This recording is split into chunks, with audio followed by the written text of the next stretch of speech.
లైఫ్లో బాగా స్ట్రెస్ ఉంది, టెన్షన్ ఉంది, ఏం చేయాలో చాలామంది అడుగుతున్నారు. స్ట్రెస్ ఉంది కదమ్మా, మళ్ళీ 25 to 45 years వాళ్ళు ఎక్కువ అడుగుతున్నారు. మీరు ఒకసారి ఆలోచించండి, ఈ స్ట్రెస్ ఎందుకు వస్తుంది? స్ట్రెస్ ఎందుకు వస్తుంది? మనకు టెన్షన్ ఎందుకు అవుతుంది? మన మనసులో ఒకటి ఉంటుంది, మనం మాట్లాడేది ఒకటి ఉంటుంది. మనం లైఫ్లో ఏదో చేయాలనుకుంటాం కానీ అది చేయం. సమాజం ఎట్లా చెప్తే అది చేస్తాం, అవునా? సరే, మరి ఇట్లా సమాజం చెప్పినట్టు చేస్తే మనకు ఏమైనా దొరికిందా? మనం ఎందుకు చేస్తాం ఇట్లా సమాజం చెప్పినట్టుగా? ఒకటి పేరు కోసం, రెస్పెక్ట్ కోసం. రెండవది డబ్బు కోసం, సుఖంగా ఉండడం కోసం. మూడోది హ్యాపీనెస్ కోసం. మరి మనకు పేరు వచ్చిందా? పైసలు వచ్చినాయా? హ్యాపీగా ఉన్నామా? లేదు. ఏమొచ్చింది? టెన్షన్ వచ్చింది. సరే, ఈ జీవితం సమాజం చెప్పినట్టు విందాము. నెక్స్ట్ లైఫ్లో నాకు నచ్చినట్టుగా నేను ఉంటా అంటే వీలవుతుందా? ఇంకో జీవితం ఉందా? ఇంకో లైఫ్ ఉందా? మనకు లేదు. ఇదొకటే లైఫ్. ఓకే, ఒకటి గుర్తుంచుకోండి, మీ లైఫ్ చాలా చాలా చాలా స్పెషల్. దేవుడు ఏదో గొప్ప రీజన్తోనే మిమ్మల్ని ఈ భూమి మీద తెచ్చిండు, 100%. ఎందుకంటే మీలాంటి వ్యక్తి సృష్టిలో ఇంకెప్పుడు రాడు. మీలో ఆ గొప్పతనం మీలో ఉంది. కానీ మనం ఏం చేస్తామంటే సొసైటీ ఒక సర్కిల్ గీస్తుంది, దాని లోపల ఉండిపోతాం, దాని బయట అడుగు వేయం.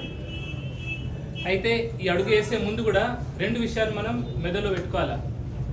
మన మాటల ద్వారా ఎవరిని బాధ పెట్టద్దు, ఇబ్బంది పెట్టకూడదు, కష్టపెట్టకూడదు. ఒకటి. రెండోది, స్వార్థంతో మన కోసం ఎదుటోని మోసం చేయదు, అట్లాంటి పనులు చేయదు. సో ఎవరిని బాధ పెట్టకుండా, ఓకే, ఎవరిని ఇబ్బంది పెట్టకుండా, ఎవరిని నష్టం కలిగించకుండా మీకు నచ్చినట్టుగా మీరు బతకండి. ఒక్కసారి చేసి చూడండి, మీ లైఫ్ ఎట్లుంటుందో మీకే తెలియదు. మీరు బాగా డబ్బులు సంపాదిస్తారు, బాగా పేరు వస్తుందని చెప్పట్లేదు, కానీ మీరు హ్యాపీగా ఉంటారు. రియల్ లైఫ్ మీనింగ్ మీకు అప్పుడు అర్థమవుతుంది. ఓకే, సో ఇప్పుడు ఎవరు ఎగ్జాంపుల్ నేను ఎట్లుంటానో చెప్తాను మీకు. ఇప్పుడు మీరందరూ వచ్చారు నా దగ్గరికి, నా మాటలు విని వచ్చారా? నా చేత చూసి వచ్చారు కదా. చాలామంది కమెంట్స్ పెడతారు, మీరేంటి సార్ వెరైటీగా ఉన్నారు, అందరు ఉన్నట్టుగా లేరు, అందరు డాక్టర్లా లేరు చెప్తుంటారు జనరల్లీ. నేనేం చేస్తా? నేను నాకు నచ్చినట్టుగా మాట్లాడతా, నచ్చింది మాట్లాడతా, ప్రేమగా మాట్లాడతా, ఎదుటిని బాధ పెట్టా, ఇబ్బంది పెట్టా.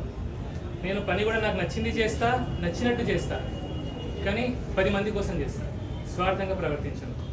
ఓకే, సో నేను చెప్తుంది ఏంటంటే మీరు మీకు నచ్చినట్టుగా బతకండి, సమాజం కోసం బతకండి. సమాజం చెప్పినట్టు ఉండద్దు, కానీ సమాజం కోసమే ఉండాలి మనం. అప్పుడు ఒకసారి చూడండి, చేసి చూడండి, మీ లైఫ్ ఎట్లా ఉంటుంది. Just try once. ఏం పోయింది మమ్మీ?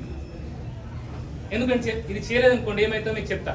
అందరూ ఈ 25 to 45 years లైఫ్ ఎవరైతే ఉన్నారో ఈ ఏజ్ గ్రూప్ వాళ్ళు, పెళ్ళిళ్ళు అవుతాయి, పిల్లలు అవుతారు, ఓకే, ఇల్లు కట్టుకుంటాము, కారు కొనుక్కుంటాము, ఓ కొడుకు అమెరికాకి వెళ్తాడు, ఒకడు ఆస్ట్రేలియాకి వెళ్తాడు, అక్కడ చచ్చిపోతాము.